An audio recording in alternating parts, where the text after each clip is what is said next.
à l'interface entre l'intelligence artificielle et les sciences cognitives. Ce qui m'a plu, c'est qu'il cherche à personnaliser les apprentissages et à stimuler la curiosité chez les enfants. Et il voudrait remettre la curiosité, le moteur de l'existence, au centre de l'école. Voilà. Et mieux mettre l'IA au service de l'épanouissement de chacun et au service de la société. Vaste sujet.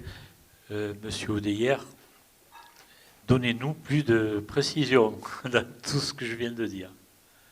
Donc, je me présente rapidement, je suis Pierre-Yves Odeyer, je suis directeur de recherche à INRIA. INRIA, c'est un très gros organisme de recherche publique sur tous les domaines qui sont liés aux sciences du numérique et aux mathématiques appliquées, et puis à leurs applications. C'est probablement la plus grosse structure de recherche en informatique, en sciences du numérique d'Europe. Et en particulier, mon équipe, qui s'appelle le laboratoire Flowers, est à la frontière entre l'intelligence artificielle et les sciences cognitives. Et notre sujet de recherche principal, c'est la curiosité. Aujourd'hui, j'aimerais effectivement discuter de questions qui sont à la croisée des bouleversements de l'IA en ce moment, des questions sociétales que ça pose et des enjeux éducatifs. Alors d'abord, juste remarquer que nous vivons dans un monde qui évolue très vite, en particulier à cause du climat qui change, à cause de la situation géopolitique qui évolue un peu partout dans le monde, relativement vite. Et puis, c'est un monde dans lequel il y a des révolutions technologiques, comme l'intelligence artificielle, qui ont des impacts sociétaux, économiques extrêmement importants et qui arrivent extrêmement brutalement. Et en même temps, si on regarde l'école aujourd'hui, on prend un peu de recul, et bien de loin, ça reste un petit peu la même école que celle qu'il y avait il y a plus d'une cinquantaine d'années, c'est-à-dire une époque qui est organisée autour à peu près des mêmes savoirs disciplinaires. Les matières qu'on apprend à l'école aujourd'hui, c'est à peu près les mêmes que celles qu'on apprenait en 1950, à peu de choses près. Et puis aussi sur une manière d'enseigner qui est très descendante. Les budgets de l'éducation dans les pays européens, par exemple, n'ont cessé d'augmenter, et en même temps, les résultats scolaires sont catastrophiques, et quelque chose qui est même encore pire que cela, c'est que la motivation des élèves dans le contexte scolaire est très basse. Le décrochage scolaire est très haut. Alors, faisons un petit focus plus précis dans tout ce monde qui change sur la révolution de l'intelligence artificielle qui est en train de se parler. Je vais parler en particulier de l'IA générative, tous ces logiciels comme ChatGPT ou comme Sora qui permettent de produire des textes, des images ou des vidéos qui ressemblent à ce que des humains pourraient pu produire. Et ici, je vous montre en particulier un exemple de vidéo avec l'objectif de passer un message simple, c'est que dans quelques mois, on pourra produire des films entiers qui ressembleront à beaucoup de points de vue aux films qu'auraient pu produire beaucoup d'humains. Et nous allons vivre dans une société dans laquelle nous allons être entourés d'images, de vidéos, d'informations pour lesquelles il sera absolument impossible de savoir s'ils ont été produits de manière authentique par des humains ou alors produits de manière automatique par des systèmes d'intelligence artificielle. Et l'arrivée de ces technologies, elle est adoptée de manière massive. En l'espace de 3 ans, on est passé d'un monde où ChatGPT n'existait pas et où même les scientifiques, les chercheurs en intelligence artificielle, il y a encore 5 ans, n'auraient pas pu prédire que quelque chose comme ChatGPT, d'un point de vue technologique, pouvait être fabriqué. Et aujourd'hui, eh bien, on a à peu près 3 milliards d'utilisateurs par mois simplement pour ChatGPT, qui n'est qu'un des nombreux modèles d'intelligence artificielle qui existent aujourd'hui dans le monde. Quand on regarde les enfants, les adolescents en particulier, dans le contexte scolaire, eh bien, on s'aperçoit en fait qu'une très grande majorité des élèves à partir de la classe de 4e, 3e commencent à utiliser des logiciels d'IA générative, le plus souvent pour les aider à faire leurs devoirs un petit peu plus vite, ce qui n'est pas toujours très pertinent d'un point de vue pédagogique, évidemment, surtout s'il s'agit de donner, par exemple, un exercice de maths qu'on a donné, que le prof a donné, et puis qu'on demande à ChatGPT de le résoudre et qu'on copie la réponse sans même la lire. Et en fait, quelque chose qui est aussi très important, c'est que très souvent, les adolescents commencent à utiliser ChatGPT dans ce contexte scolaire de raccourci, mais ils continuent à l'utiliser très vite, à peu près pour tout, et en particulier pour tout ce qui a recherche, ce qui a rapport avec la recherche d'informations. C'est-à-dire qu'ils vont avoir tendance aujourd'hui à ne plus passer par des moteurs de recherche, à ne plus passer par des sites web d'information, par exemple des sites de journaux. Ils passent directement par ces systèmes-là. Et on va y revenir dans une seconde, c'est pas du tout neutre. Alors, je vais rapidement mentionner 3 enjeux sociétaux majeurs, à la fois des défis, mais aussi des opportunités que pose l'intelligence artificielle générative et qui, de mon point de vue, eh bien, amènent aussi des enjeux éducatifs qui sont très forts. Il y a beaucoup d'autres défis qui existent, dont je ne parlerai pas aujourd'hui parce qu'on a un temps limité. Le premier défi, c'est le défi pour la démocratie. La manière peut-être la plus importante de voir les technologies d'IA générative, c'est de les voir comme des technologies de transmission culturelle. Dans un système comme ChatGPT, eh bien en fait, il y a des connaissances qui viennent de corpus de textes, d'images, de vidéos, dans lequel le logiciel a été entraîné et dans lequel il a pu voir des régularités. Et en fait, le logiciel va reproduire les valeurs, les préférences, les croyances, les mythes, les biais, les stéréotypes, les manières de penser qui sont présentes dans ces corpus de textes et d'images et de vidéos qui ont été fournis. Et du coup, c'est pas neutre du tout parce que cela veut dire que eh bien, les connaissances, les biais, les stéréotypes, les valeurs qui vont être exprimées par un système d'IA générative qui a été fabriqué par des Américains ne vont pas être du tout les mêmes que celles qui ont été fabriquées par exemple, une entreprise chinoise. Par exemple, si vous demandez au logiciel chinois DeepSeek de vous parler des événements de la place Tiananmen, eh bien probablement il va vous raconter quelque chose qui est très différent de si on pose la question à un logiciel français ou à un logiciel américain et vice-versa. Et ça c'est important parce que, je viens de vous le dire, ces outils-là sont aujourd'hui des outils premiers d'usage massif à l'information, à la connaissance de la part des jeunes, des adolescents.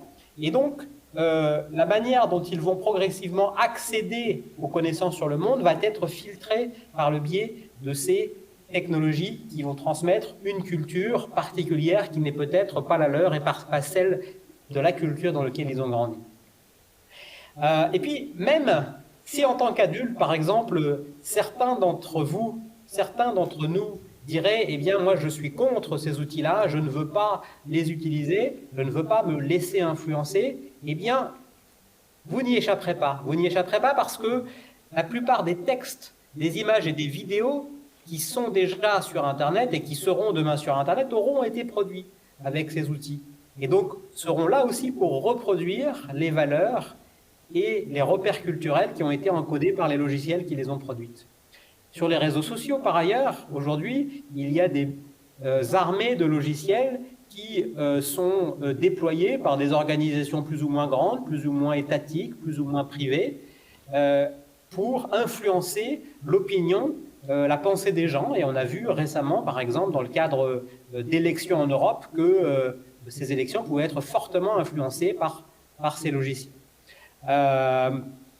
Donc, enjeu démocratique très important.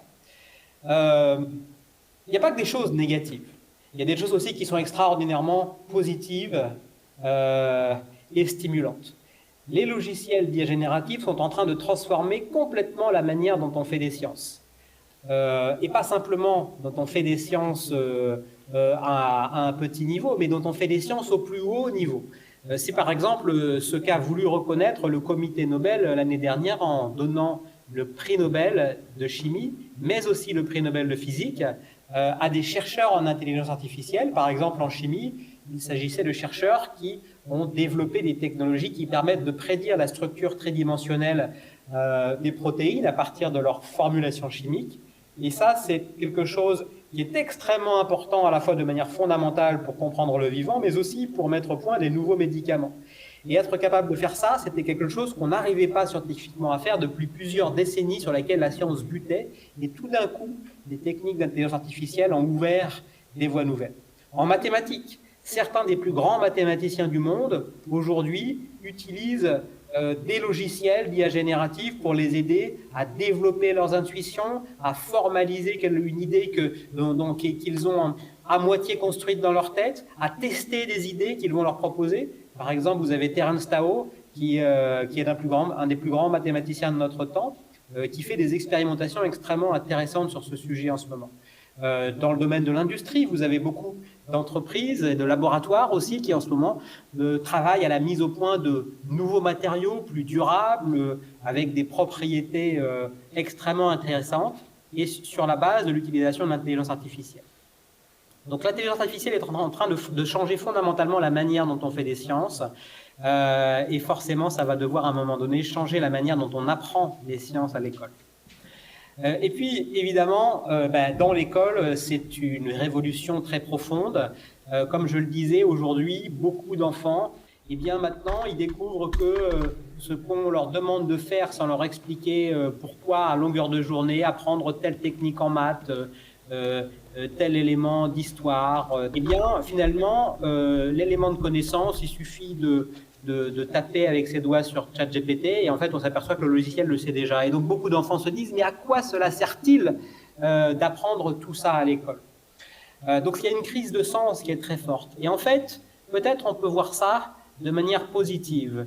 De manière positive parce que cette crise de sens, elle n'est pas neuve de l'intelligence artificielle, mais elle la formule de manière complètement frontale.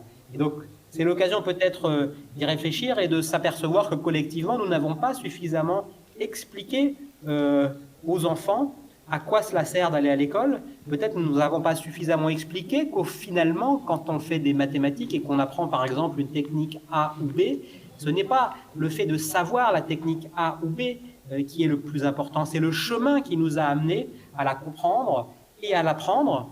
Et c'est un chemin qui a permis de muscler le cerveau, de lui permettre d'apprendre à apprendre. Et ça, c'est extrêmement important parce que, comme on vient de voir, le monde change en permanence et tout au long de leur vie, ils vont devoir s'adapter et apprendre des choses nouvelles. Et apprendre, eh bien, ça s'apprend, ça se travaille, ça se muscle. Et c'est ça véritablement le rôle de l'école. Il y a une deuxième chose extrêmement importante, c'est qu'apprendre, c'est aussi un plaisir. L'un des moteurs de l'existence, c'est la curiosité qui pousse les enfants, quand ils sont tout petits, à explorer leur corps et leur environnement et à avoir un plaisir d'apprendre. Et c'est une motivation intrinsèque qui, malheureusement, dans les systèmes scolaires existants aujourd'hui, eh bien, est très souvent attaquée et parfois même détruite. Alors, comment est-ce qu'on peut refonder l'école? Eh bien, effectivement, un des enjeux qui se pose, c'est comment est-ce qu'on peut maintenant penser un système éducatif qui va permettre aux enfants de s'épanouir, de construire un monde meilleur. Et donc, comme je le disais, il suffit, il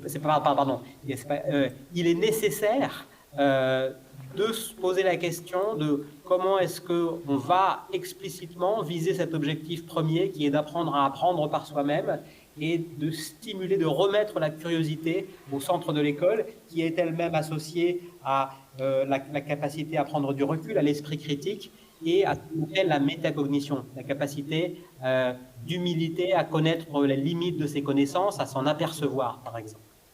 Alors, du coup, pour pouvoir faire ça, eh bien, il faut essayer de comprendre la curiosité, mais malheureusement, jusqu'à il y a encore une vingtaine d'années, on comprenait peu de choses. Il y avait certaines choses qu'on savait.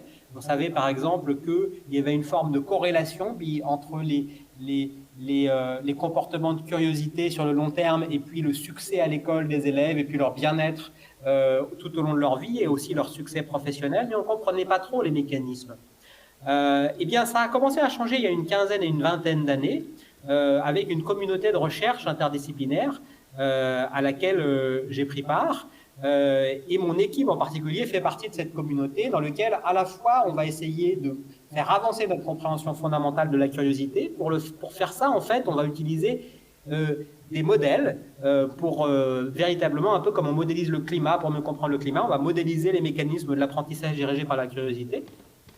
Et puis on s'est intéressé aussi à essayer de comprendre comment est-ce qu'on pouvait transposer ces mécanismes dans des machines, et on va voir en fait la virtuosité de cette chose.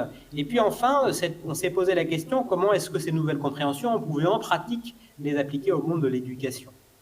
Alors, c'est un domaine qui rassemble beaucoup de disciplines, la psychologie, les neurosciences, l'intelligence artificielle, et il y a un point commun dans les approches scientifiques qui ont été développées dans les 15 dernières années, c'est de voir l'enfant comme un petit scientifique qui va faire des expérimentations dans son environnement, puis chaque fois qu'il fait une expérimentation, avant de la faire, il va essayer de prédire ce qui va se passer, et puis il va faire des erreurs, et puis ces erreurs vont lui permettre de mettre au point, de mettre à jour son modèle intérieur du monde. Et la question, quand on s'intéresse à la curiosité, c'est quels sont les mécanismes qui l'amènent à choisir ces expériences. Et ça, c'est l'une des questions scientifiques qu'on s'est posées pendant de nombreuses années.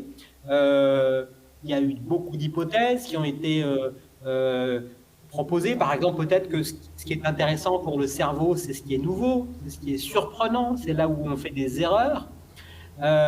Et en réalité, on s'est aperçu au fur et à mesure des années que c'était probablement peut-être un petit peu ça, mais pas que ça ne pouvait pas fonctionner. Et en fait, quand je disais ça ne pouvait pas fonctionner, l'une des manières dont on s'est dit véritablement d'un point de vue scientifique, comment est-ce qu'on pourrait tester les hypothèses de ces mécanismes, eh bien en fait on s'est dit on va essayer de construire des machines, des robots par exemple, qu'on va mettre dans des situations un petit peu comme l'enfant, dans les premiers mois de sa vie, qui ne sait pas encore véritablement comment bien contrôler son corps, qui ne sait pas encore bien interpréter son environnement, qui ne sait pas attraper des objets, qui ne sait pas parler par exemple, et qui va devoir explorer spontanément son environnement pour apprendre tout ça, alors qu'il a des ressources en temps et en énergie qui sont limitées. Il y a tout un tas d'hypothèses qui ont été proposées pour expliquer ce qui pourrait attiser la curiosité du cerveau des humains et des enfants en particulier, par exemple les situations qui sont nouvelles, les situations qui sont surprenantes, les situations où on fait des erreurs en prédiction. Et en fait, eh bien, on s'est aperçu que ça ne pouvait pas fonctionner, ou en tout cas que seuls ces mécanismes seuls ne pouvaient pas être suffisants. Et l'une des manières de s'en apercevoir, c'est qu'on s'est dit on va essayer de fabriquer des machines, des robots, qu'on va mettre dans des situations d'exploration similaires à ce que les enfants rencontrent quand ils sont tout petits, quand ils sont bébés, et qui ne connaissent pas encore bien leur corps, qui ne connaissent pas bien encore leur environnement, qui ne savent pas se déplacer, qui ne savent pas attraper des objets, qui ne savent pas parler, et qui doivent explorer leur environnement pour apprendre tout ça. Et comme ils ont des limites en temps et en énergie limitées, eh bien, ils sont obligés d'explorer de manière extrêmement organisée, structurée, intelligente, et c'est leur curiosité qui leur permet de faire cela. Et le truc, c'est que si on essaye de fabriquer des robots qu'on met dans un environnement et dans un corps qu'au début ils ne connaissent pas, et on leur dit, eh bien, explore en te focalisant sur les situations où tu fais beaucoup d'erreurs, où il y a de la nouveauté, eh bien, ils vont faire des choses absurdes. Par exemple, ils vont passer des heures à faire des gestes bizarroïdes devant une fenêtre. Et en fait, l'avantage avec un robot, c'est qu'on peut ouvrir le cerveau et voir ce qui se passe, et on découvre qu'ils essayent de prédire et de contrôler la couleur des voitures qui va passer dehors dans la rue. Évidemment, ils font exactement ce qu'on leur a demandé. Ils ont trouvé une situation dans laquelle, en permanence, il y a de la nouveauté, il y a de la surprise, et ils n'arrivent pas à prédire ce qui se passe. Mais ils apprennent rien. Et c'est ça qui nous a amené progressivement à développer une autre hypothèse, c'est celle que ce que le cerveau trouve intéressant à explorer, qui va stimuler la curiosité, sont les situations, les objectifs, les problèmes dans lesquels au début c'est difficile, mais si on met de l'effort et du temps, on fait du progrès, et en fait c'est la vitesse à laquelle on progresse qui permet de calculer, de mesurer l'intérêt d'une activité par rapport à une autre. Et donc, pour tester effectivement l'efficacité de ce type de mécanisme, c'est ça qui nous a amené à construire par exemple des robots comme celui-ci. On va voir quelques images. Donc là, on a un robot qu'on a mis dans un environnement. Ce robot, au début, ne connaît rien du tout, même pas son propre corps, il ne sait même pas ce que c'est que sa main. On l'a doté d'un système d'apprentissage qui lui permet, quand il fait des expérimentations, de mesurer, d'observer ses actions, d'observer le résultat de ses actions, et puis de repérer des régularités, ce qui lui permet de prédire un petit peu mieux dans le futur ce qui va se passer. Puis on l'a doté aussi, ce robot, de mécanismes qui lui permettent de se générer par lui-même des buts, des expérimentations, par exemple faire bouger des objets dans différentes directions, et il va au début, comme il ne connaît rien sur l'environnement, il ne sait pas ce qui est facile à apprendre, difficile ou impossible à apprendre, et il va progressivement découvrir qu'il y a certains objets qui sont plus faciles à apprendre que d'autres, comme sa main par exemple. Et puis au bout d'un moment, il aura bien maîtrisé sa main, ça sera plus intéressant, il va passer à autre chose, comme par exemple essayer de faire bouger le joystick qui est devant lui. Et puis, de fil en aiguille, il va en arriver à découvrir que ça peut lui permettre de contrôler un autre objet, qui est le jouet blanc devant lui, et puis, de fil en aiguille, à bouger la balle. Et donc, en quelques heures, il va avoir appris à manipuler des outils de manière assez sophistiquée, et on ne lui aura pas donné un but particulier, on l'aura laissé explorer par curiosité l'ensemble des objets qui sont dans son environnement. Alors ça nous a donné effectivement beaucoup d'intérêt et de support pour cette hypothèse du programme d'apprentissage, et qui nous a amené ensuite à mettre au point des expérimentations avec des humains, des adultes, des enfants, pour tester cette hypothèse plus précisément. Par exemple, on donne à des humains plusieurs activités d'apprentissage, on leur dit « vous avez 30 minutes, vous êtes libre de les explorer comme vous voulez », et là on va regarder comment ils s'organisent pour explorer, et on va essayer de voir si la manière dont ils explorent est plutôt expliquée par la surprise, l'erreur en prédiction ou le progrès en apprentissage. Et on s'est aperçu qu'effectivement, c'était le progrès en apprentissage qui expliquait beaucoup leur structure d'exploration. Ça a été fait chez des enfants de 8 mois, chez des enfants de 4 ans, chez des adultes et dans plusieurs laboratoires dans le monde. Et donc à partir de là, étant donné cette nouvelle compréhension qu'on avait de la curiosité, on s'est dit, eh bien peut-être on pourrait essayer de le transposer dans un contexte éducatif pour aider les enfants à apprendre de manière à la fois plus efficace et plus motivante. Et là, ce qui est intéressant, c'est de s'apercevoir que même si les enfants, spontanément, de manière générale, sont curieux, eh bien la curiosité, comme on vient de le voir, pour fonctionner bien, elle nécessite que le cerveau estime où est-ce qu'il est en train de faire des progrès en apprentissage. Et ça, cette capacité-là, c'est une capacité qu'on appelle métacognitive, et elle se développe au cours de l'adolescence relativement lentement. Ce qui veut dire que si en fait on disait aux enfants, bon, choisissez par vous-même ce que vous allez apprendre et dans quel ordre, eh bien, dans des domaines comme les mathématiques où ils ont relativement peu d'intuition au départ, ils ne vont pas forcément auto-générer un curriculum extrêmement efficace.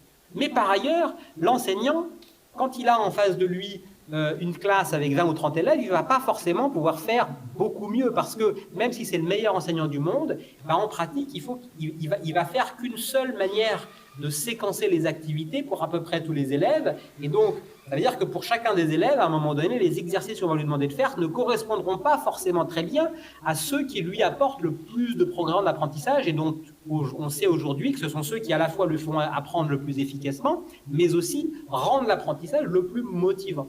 Et donc on a commencé à développer des logiciels avec des algorithmes d'intelligence artificielle qui allaient automatiquement, au fur et à mesure des interactions avec chacun des enfants, identifier c'est quoi les types d'exercices qui lui permettent de progresser. Et donc on a commencé dans une première phase du projet à expérimenter ça dans des classes d'école primaire en Nouvelle-Aquitaine, ce qui a donné des résultats extrêmement prometteurs, à la fois en termes d'impact sur les apprentissages. On a amené une plus grande diversité des élèves plus loin dans les apprentissages des mathématiques, mais aussi en termes d'impact motivationnel, où on a utilisé des outils de psychologie expérimentale pour mesurer à quel point ils étaient motivés et intrinsèquement motivés par ces activités de mathématiques. Et en fait, on s'est aperçu que de personnaliser avec ces algorithmes basés sur la curiosité, sur la théorie de la curiosité qu'on a développée, eh bien, ça permettait d'avoir des trajectoires d'apprentissage plus motivantes que celles qui étaient faites à la main par des experts en didactique des mathématiques, par exemple.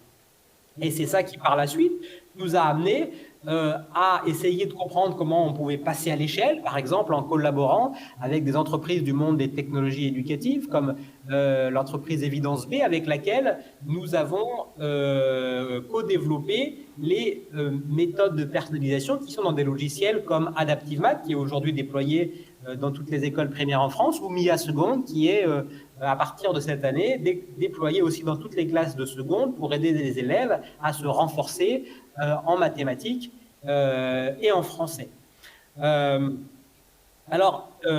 Pour finir rapidement, dernière partie, ici, dans ces projets-là, on utilise des algorithmes d'intelligence artificielle pour suppléer, d'une certaine manière, aux limites métacognitives du cerveau des enfants et pour leur proposer un parcours qui va vraiment correspondre au programme d'apprentissage et les motiver. Mais quelque chose de complémentaire qui est très important, c'est est-ce qu'on ne pourrait pas directement entraîner leur capacité de curiosité, leur capacité de métacognition. Est-ce qu'on ne peut pas entraîner les enfants, par exemple, à poser des questions curieuses? Alors d'abord, puisqu'on parle aujourd'hui d'intelligence artificielle, une question qu'on peut se poser, c'est quand on interagit aujourd'hui avec des systèmes comme ChatGPT, on le fait en leur posant des questions. Est-ce que les adolescents savent poser des questions de la bonne manière à ChatGPT, en particulier quand il s'agit d'un contexte un peu scolaire? Et c'est ce qu'on a voulu mesurer il y a quelques mois dans des collèges de Nouvelle-Aquitaine. On a fait une expérimentation dans laquelle on a mis les enfants dans des situations d'exercice d'investigation scientifique. On leur montrait des situations comme celle-là, par exemple cette image où on leur disait, par exemple ici, Anna veut comprendre les propriétés de la lumière. Elle a commencé par un test simple en laissant tomber son crayon dans un verre d'eau. Voici ce qu'elle a vu. Ton but est de comprendre pourquoi l'apparence du crayon est différente. Et là, volontairement, parfois on leur proposait une question à poser à ChatGPT qui était bien formulée. Par exemple, qu'est-ce qui fait qu'un crayon change de direction lorsqu'il est mis dans un verre d'eau? Ou alors, on leur proposait volontairement, mais sans leur dire, une question qui était mal formulée. Pourquoi un crayon devient-il différent? Et là, le problème, c'est qu'il n'y a pas l'information de contexte. L'exercice, il est sur une feuille de papier, ChatGPT, c'est sur l'ordinateur, donc ChatGPT, il ne sait pas du tout ce que l'enfant il est en train de voir. Et donc, on leur dit, que pensez-vous de cette question? Est-ce qu'elle vous semble adaptée? Donc, ils répondaient. Puis ensuite, on leur disait, si vous voulez, vous pouvez la poser, ou si vous voulez, vous pouvez poser votre propre question. Ensuite, ChatGPT répondait, ils voyaient la réponse. Là, on leur demandait, que pensez-vous de la réponse? Est-ce qu'elle est satisfaisante, oui ou non? Et puis, si vous voulez, est-ce que vous pouvez poser une autre question? Voilà. Et donc, on a étudié un petit peu ce qui se passait.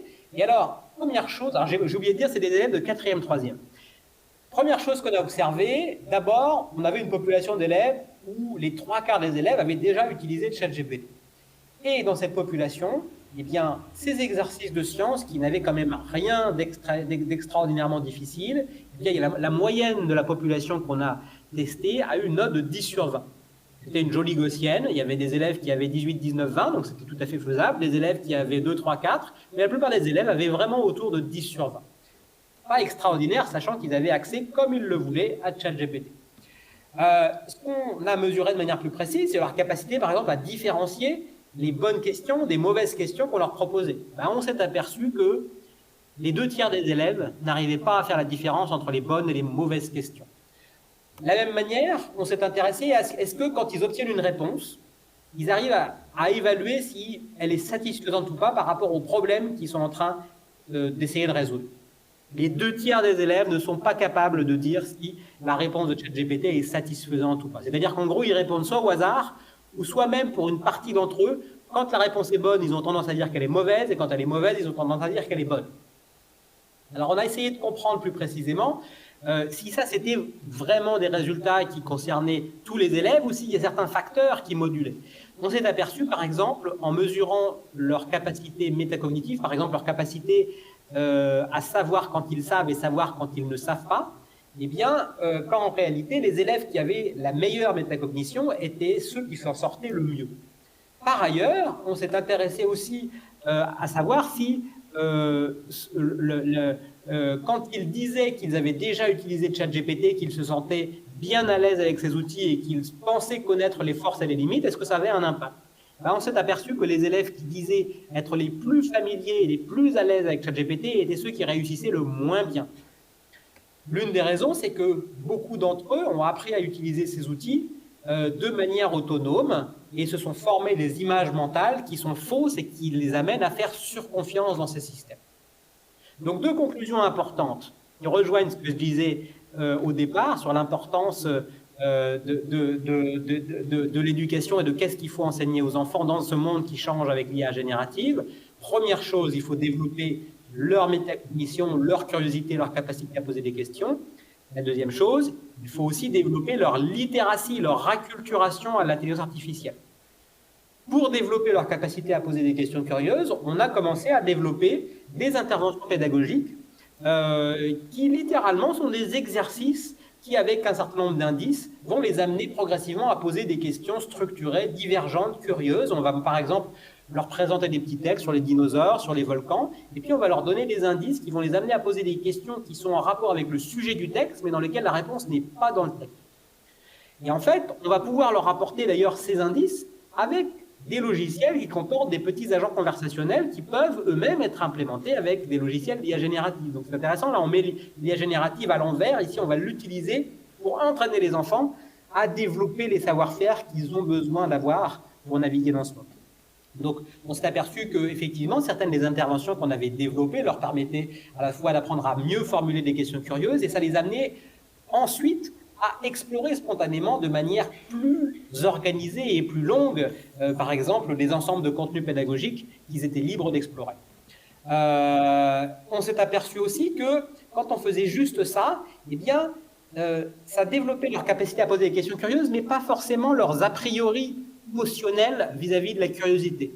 Dans les classes, dans la plupart des classes, la plupart des élèves, aujourd'hui, malheureusement, ont des a priori négatifs du comportement de curiosité, en particulier pour des raisons socio-émotionnelles. Par exemple, un élève va se dire, être curieux dans une classe, ben, ce n'est pas une bonne chose parce que mes copains ou mes copines vont penser que je suis le faillot du prof, et le prof, si je pose une question, il va penser que je ne comprends rien et que je ne suis pas. Et donc, il y a tout un tas d'a priori qui font que les élèves ont une idée négative de la curiosité dans la classe. Et donc ça, il faut absolument arriver à le changer.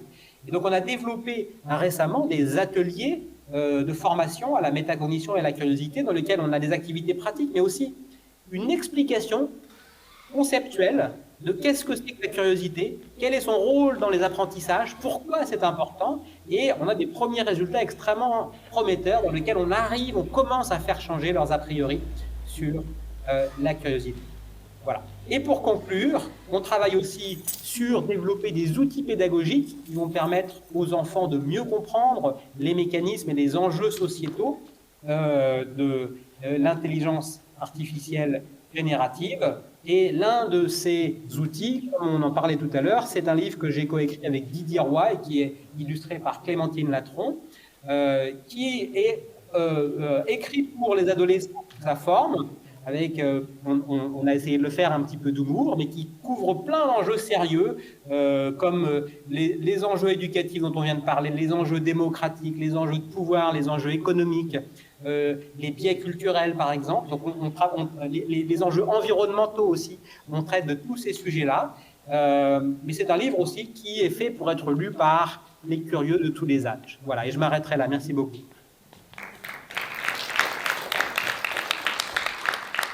Bonjour Monsieur Oudédier, Monsieur Arlin, j'intervenais sur donc de Polaria, j'intervenais sur la première intervention ce matin. J'avais une question peut-être un petit peu provoque. Vous avez parlé d'un test des enfants, du coup, est-ce qu'ils sont capables de poser la bonne question à ChatGPT ou des questions curieuses?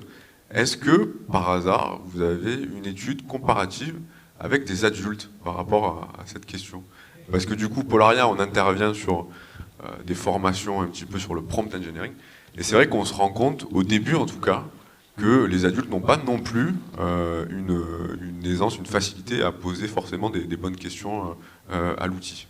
Non, mais tout à fait, vous avez entièrement raison. Et en fait, les enjeux de formation ne sont pas uniquement pour les adolescents, y compris les ministres les plus éminents qui, pour un certain nombre, auraient besoin des mêmes formations que celles aujourd'hui qu'on met en place pour les adolescents. Et c'est normal parce que ce sont des objets technologique est véritablement nouveau. Encore une fois, j'insiste sur le fait que les plus grands chercheurs du monde, il y a 5 ans, eux-mêmes ne pouvaient pas prédire l'arrivée de ces systèmes-là. Et puis par ailleurs, aujourd'hui, d'un point de vue scientifique, il y a beaucoup de dimensions des capacités de ce système qu'on ne comprend pas très bien. Donc, c'est pas du tout... voilà, il faut pas du tout se sentir d'une mauvaise manière si finalement on s'aperçoit qu'au départ, on ne sait pas comment approcher, utiliser, comprendre ces systèmes. C'est normal. Et en fait, finalement, il faut se remettre un petit peu dans la position d'un enfant qui découvre, et c'est la meilleure manière d'apprendre. Oui, bonjour. Parce que l'éducation nationale, elle a un programme au niveau de l'IA pour les enfants, selon les différentes catégories. Il se trouve que dans quelques mois, va être mis à disposition de tous les élèves de 4e et de seconde, ainsi que les élèves de première année de CAP, une formation qui a été faite par PIX, qui s'appelle PIX-IA. Et il se trouve que je la connais bien parce que j'ai été conseiller scientifique, et je suis encore conseiller scientifique pour la conception éditoriale et la structuration pédagogique de cette formation, et je suis très content de ce qu'elle est en train de devenir. Elle est en test en ce moment dans un certain nombre d'établissements, et elle sera mise à disposition de tous les 4e et de tous les secondes à partir de janvier. Bonjour, moi j'aimerais savoir qu'est-ce qui fait qu'aujourd'hui, alors que l'IA rentre dans les foyers, on n'ose pas dire qu'on se sert de l'IA, qu'on soit étudiant ou adulte. Voilà, on n'ose pas dire que c'est un outil comme un autre, et quelque part ça nous pénalise, ou ça peut aussi nous inférioriser de dire qu'on utilise l'IA. Merci. Encore une fois, c'est une très bonne remarque. Alors, probablement qu'il y a plein de raisons qui dépendent des personnes et des contextes pour lesquels, effectivement, les gens ont tendance à pas oser dire qu'ils ont utilisé tel ou tel outil d'IA. Et effectivement, nous, ce qu'on encourage de faire, c'est d'être transparent. C'est d'être transparent, par exemple, quand un élève il utilise l'IA, de dire quand j'ai fait ce truc-là, j'ai utilisé l'IA pour telle partie, de telle manière. Quand on est au travail, eh bien, on a utilisé l'IA de telle manière, et il faut le dire de manière transparente. Par exemple, dans la communauté scientifique, eh bien, nous, on commence à utiliser ces logiciels-là pour nous aider, par exemple, à écrire des articles scientifiques. Ce qui est souvent, finalement, une très bonne chose pour tous les locuteurs du monde qui sont non anglophones, parce que leur maîtrise dans l'anglais, parfois, est pas aussi bonne, et ça les met en désavantage par rapport aux anglophones. Et ben, très bien, et justement, il faut expliquer dans un petit cadre à la fin, on a utilisé l'IA pour faire tel aspect, telle chose, pour nous aider. Il faut essayer d'être transparent, et c'est la première chose. Et quand tout le monde commencera à être transparent, et de la même manière que, par exemple, une bonne pratique, quand on travaille, qu'on développe sur un projet et qu'on le fait en équipe, eh ben, il est important de dire avec qui on a développé, avec qui on a travaillé, qui sont les crédits. Voilà, il faut le faire aussi avec les outils d'IA qu'on utilise. Oui, une autre question, c'est comment voyez-vous l'avenir du QI dans la prochaine génération qui commencera à apprendre avec l'intelligence artificielle? Est-ce qu'on aura du génie, ou on aura des gens qui ont une capacité cérébrale diminuée en raison du manque d'utilisation du fameux cerveau? Oui, et ben, je pense que ça va beaucoup dépendre de la manière dont on arrive à faire évoluer notre système éducatif, parce que finalement, pour résumer de manière un peu courte ce que je disais, c'est que l'intelligence artificielle à la fois pose de grands défis si elle est mal utilisée. Si les élèves l'utilisent pour faire les devoirs à leur place, effectivement, ils ne vont pas muscler leur cerveau, et c'est pas ça qui va leur permettre de développer des capacités extraordinaires, et pas simplement en termes de raisonnement, mais aussi en termes de motivation et de capacité à faire un effort sur un temps prolongé pour atteindre des objectifs. Mais si au contraire, les élèves arrivent à comprendre le sens de l'effort, le sens de l'apprentissage, le sens de la découverte, et qu'ils utilisent l'IA comme un outil pour les augmenter dans cette perspective, alors là, ils vont pouvoir faire des choses extraordinaires. Donc, je dirais, la réponse dépend de la manière dont on va réussir à adapter notre système éducatif. À l'instar de la pédagogie de Freinet par l'apprentissage, on parle beaucoup aujourd'hui d'un retour à l'apprentissage par le corps. Et là, on touche aux limites, si on peut dire, de l'IA pour le moment, puisqu'elle est juste au début de l'exploration en 3D, enfin, avec un vrai corps. Dans les classes, on nous demande aujourd'hui de penser qu'il y a aussi un apprentissage très important par le faire avec la main. Voilà. Donc, je voudrais avoir votre avis sur ça. C'est très important et ça fait partie effectivement, d'ailleurs, d'une des limites des systèmes d'intelligence artificielle comme ChatGPT, mais en fait, ça fait longtemps qu'en intelligence artificielle, on connaît aussi l'importance du corps dans le développement de l'intelligence, l'importance du sensoriel, du moteur. Et aujourd'hui est en train de s'opérer une convergence justement entre, par exemple, la robotique et l'IA générative et des nouvelles approches qui mettent le corps au centre sont en train de se développer dans le domaine de l'intelligence artificielle. Et alors, je ne sais pas, c'est pas exactement ça hein, votre question, mais c'est pour dire que d'un point de vue scientifique, ce que vous dites est à la fois tout à fait vrai et les chercheurs en IA le prennent en compte.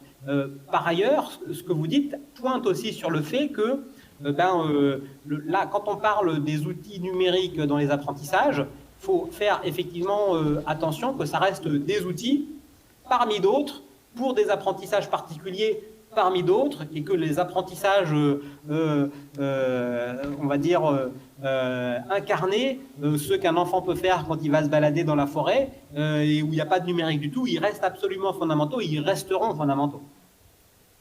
Vous avez parlé tout à l'heure des applications en Nouvelle-Aquitaine pour l'éducation par rapport à l'IA générative.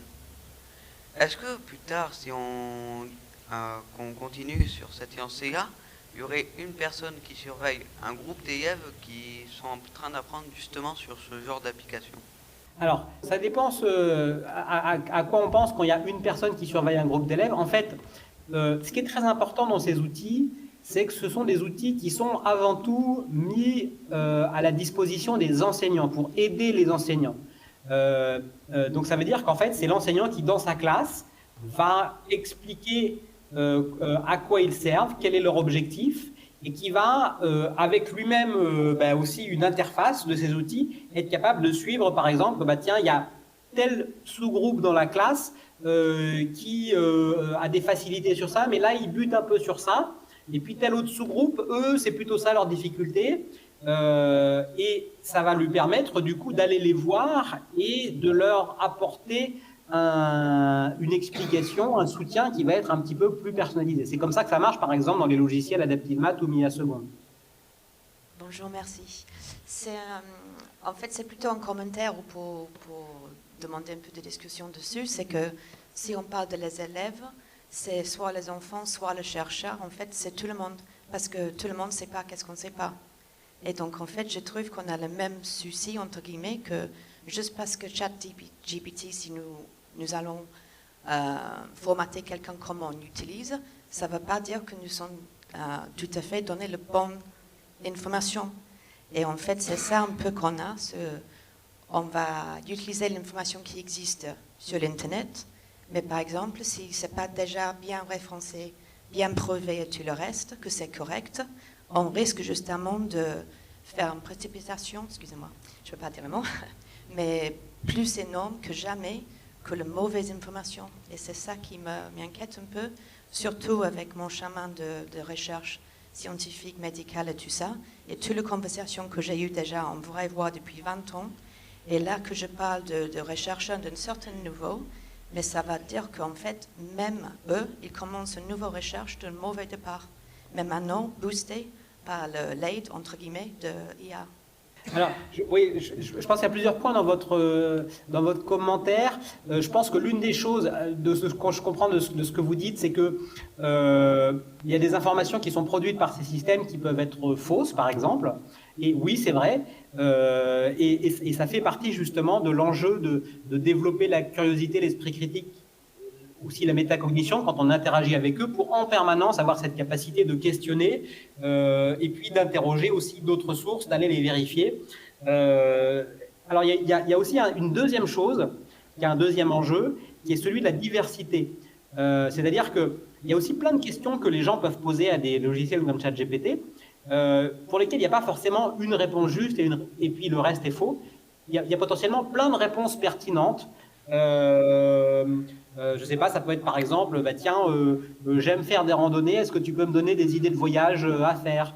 Ou alors, bah, tiens, j'ai des tomates et des machins dans mon frigo, est-ce que tu peux me donner des choses aussi banales et quotidiennes que ça? Ou alors, bah, tiens, je suis une fille, je suis en quatrième et je cherche une activité sportive pour la rentrée. Et en fait, quand on pose toutes ces questions à ces logiciels d'IA générative, eh bien, si on les pose une fois, on va s'apercevoir que la réponse va être assez bien formulée, elle va être relativement pertinente très souvent, mais si on la pose plein de fois à plein de logiciels différents, on va aussi s'apercevoir, c'est bizarre parce qu'elles se ressemblent toutes les réponses. Et ça c'est embêtant parce que finalement, tous les exemples de questions que je viens de poser, il n'y a pas de raison que sur le fond, bah, on ait la même réponse, qu'il y a plein de manières d'y répondre différentes. Et donc là, ce n'est pas une question de vrai-faux, de fausses informations, c'est plutôt une question d'amener un point de vue qui va être à peu près le même à tout le monde. Et ça, c'est un enjeu aussi sur lequel les chercheurs aujourd'hui travaillent, ils en ont conscience. Comment essayer de fabriquer des systèmes qui vont assurer aussi une diversité de réponses parmi les bonnes réponses. J'ai une école primaire sur ma commune. Je me posais la question, est-ce qu'il y a un programme pour les écoles primaires? À ma connaissance, aujourd'hui, il n'y a pas véritablement de programme officiel qui traite d'intelligence artificielle pour les écoles primaires. Mais par contre, il existe depuis finalement pas mal d'années des activités de sensibilisation aux sciences du numérique. Par exemple, des activités autour de la robotique, très simples, qui peuvent se faire dès la maternelle et progressivement un petit peu plus compliquées, et qui vont pas forcément permettre aux enfants de discuter de sujets avancés sur l'IA générative, mais par contre qui vont les familiariser progressivement avec ce monde des machines, ce monde des robots, et qui vont leur donner des briques de Lego qui, quand ils vont arriver un petit peu plus tard au collège et au lycée, vont faciliter leur compréhension de ce monde. Donc oui, il existe des ateliers, mais qui ne sont pas dans un programme officiel. C'est plutôt des choses que des associations, par exemple, vont mettre en œuvre dans différents endroits, dans différents contextes. Bonjour, merci pour votre présentation très intéressante. Donc là, on parle d'accompagner les élèves surtout, mais est-ce qu'il y a aussi des programmes d'accompagnement des enseignants? Et moi, par exemple, je travaille dans une école d'ingénieurs. Et les dernières années ont été particulièrement bouleversées par l'utilisation de l'IA par les élèves. Et on se sent un peu dépassé.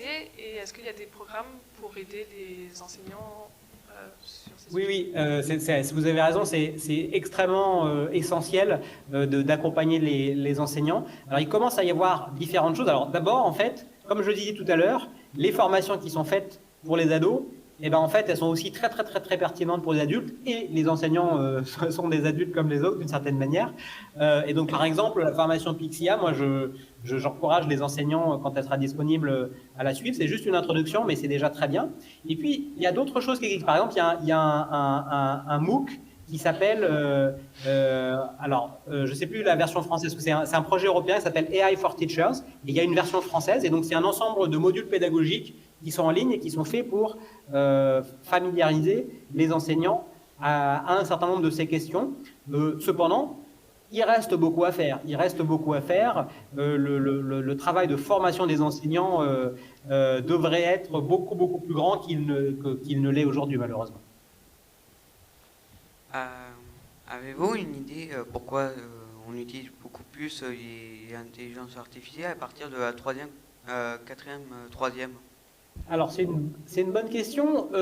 C'est pas très facile à y répondre. Par exemple, il y a 2 ans, les quatrième, troisième n'utilisaient pas encore beaucoup ces outils-là. C'était plutôt à partir de la seconde. Et maintenant, on voit que c'est arrivé très fort en quatrième, troisième. Peut-être que là, on rediscute dans 3 ans, peut-être que les 6e, 5e utiliseront aussi beaucoup ces choses-là. Donc, je pense que c'est quelque chose qui est assez culturel, qui va dépendre, par exemple, de la manière dont ces outils sont rendus plus ou moins facilement accessibles pour les adolescents, et puis aussi de la manière dont les parents et les enseignants en discutent avec les adolescents. Voilà, je dirais que ça évolue en permanence. Par contre, ce qui est absolument important, de mon point de vue, c'est que les adultes, les parents, les enseignants, même si eux-mêmes ne sont pas des experts, même s'ils ne connaissent pas forcément beaucoup plus de choses que les enfants, c'est important qu'ils en discutent pour qu'ensemble, eh bien, ils réfléchissent sur les enjeux de l'utilisation de ces outils. Vous posez une question, j'ai des tomates dans le frigidaire, qu'est-ce que je peux en faire? Vous pouvez avoir comme réponse toute une série de réponses dans laquelle vous pouvez faire une salade de tomates, ce qui paraît assez raisonnable, mais vous pouvez aussi, vous ouvrez la fenêtre et le premier qui passe, vous lui balancez la tomate dessus. Comment on peut trier là-dedans des mauvais usages raisonnables, et des usages qui ne sont pas raisonnables? Quand on prend cet exemple-là, c'est un exemple effectivement que peut-être est finalement assez fréquent et qu'on peut s'autoriser à faire pour un petit peu découvrir comment ça fonctionne ces outils-là, mais peut-être qu'au bout d'un moment, pour cette question-là, il faut se dire, est-ce que véritablement poser la question à ChatGPT sur qu'est-ce que je vais faire de mes tomates, est-ce que c'est vraiment pertinent, parce que ça consomme de l'énergie quand même, c'est des systèmes d'IA génératifs. Donc, est-ce que l'énergie qui est consommée vaut vraiment la chandelle dans ce contexte-là?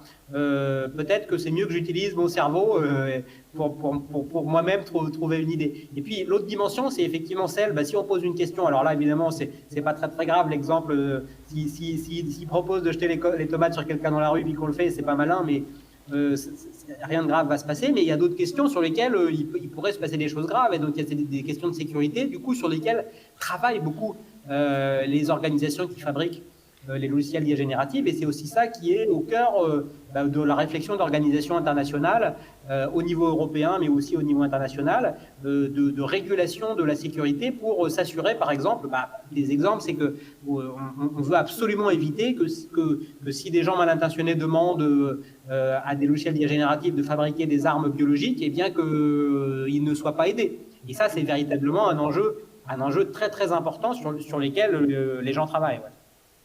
On pourrait lui demander que puis-je faire des tomates de manière humoristique? Tout à fait. Alors, il faut dire que ce qui est intéressant pour avoir plutôt une discussion plus légère, c'est que les systèmes d'IA qui existent aujourd'hui manquent un peu d'humour.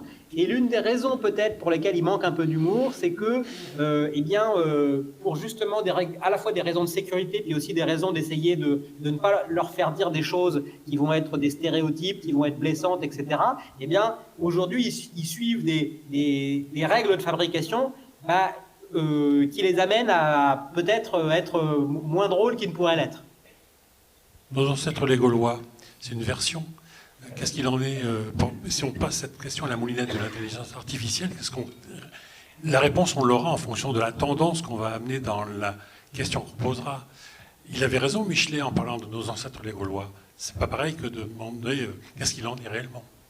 Non, mais tout à fait. En fait, là, il y a deux éléments dont vous parlez. Qui sont effectivement le fait que quand on parle de ces sujets-là, eh bien, il y a une vision du monde qui va nous être proposée par un logiciel d'IA générative et qui dépend de la manière dont il a été entraîné. Et puis il y a aussi une autre chose, c'est ce qu'on appelle la sycophancie. Je ne sais plus si c'est ça le terme en français, mais c'est cette tendance que ces logiciels ont à aller dans le sens des implicites qui sont associés à la question qu'on leur pose.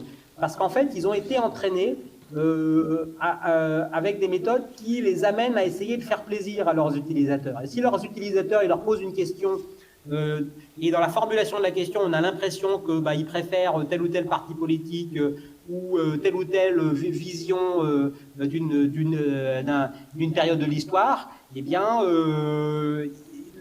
la plupart des logiciels d'IA générative vont avoir tendance à renforcer les gens dans cette perspective-là. Ce n'est pas tout le temps le cas. Il y a un certain nombre d'organisations qui développent des logiciels et qui ont bien identifié cette sycophancie qui agace pas mal d'utilisateurs, parce qu'en fait, il y a beaucoup d'utilisateurs qui finalement aussi essayent d'avoir un usage créatif de ces logiciels-là et qui ont envie que, quand on leur dit un truc, ils ont envie d'être challengés par le logiciel. Et donc la sycophancie, ils détestent. Et donc, il y a tout un tas de logiciels aujourd'hui qui commencent à montrer eux aussi une capacité de poser des questions et de critiquer les implicites qui sont dans la question de l'utilisateur. Et c'est assez intéressant d'une certaine manière. La salle s'essouffle. Pas de problème. Merci beaucoup pour toutes ces questions. C'est nous qui vous remercions. Vous avez enrichi.